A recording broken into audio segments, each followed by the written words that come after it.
మన సినిమా కథల్లో హీరో ఎట్టుంటాడో సకల గుణాభిరాముడు శ్రీరామచంద్రుడిలాగా, ఎన్నో జానతానాలు పోయిన శ్రీకృష్ణుడిలాగా మంచోడుగా కదా ఉంటాడు.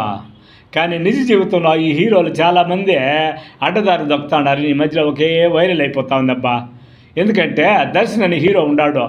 అతను చాలా కెరీర్ బాగుందనుకునే దశలో కొన్ని లైంగిక విషయాల్లో చాలా తప్పుటడుగులు వేసినాడని చెప్పేసి పుకార్లు అయిపోయినాయి. అదే ఒక అభిమాని అంట, రేణుస్వామి ఎవరు అంట, ఆమెనే నాన్ వెజ్ తినిపించి అత్యాచారానికి కారణం చేసి అదేవిధంగా చనిపోవడానికి కూడా కారణమైనని చెప్పేసి అతని మీద కేసులు పెట్టి బాగా వైరల్ అయిపోయింది. ఇట్లా హీరోలు అనేవాళ్ళు అట్లా ఉండకూడదనే సంగతి ఎప్పుడు తెలుసుకుంటారో. హీరోలు అంటే ఎవరు? సకల గుణాభిరాములు. నిజ జీవితంలో అయినా సినిమాలో అయినా అట్టే ఉండాలి. అప్పుడే కదా యూత్కి మీరు మోడల్ అవుతారు. లేకపోతే మీకును ఆ రాక్షసుడికి తేడా ఉంది. ఏది ఏమైనా దర్శన్ని రాక్షసుడు అనే ముద్ర మాత్రం కన్నడ పరిశ్రమలో విపరీతంగా ఉందబ్బా.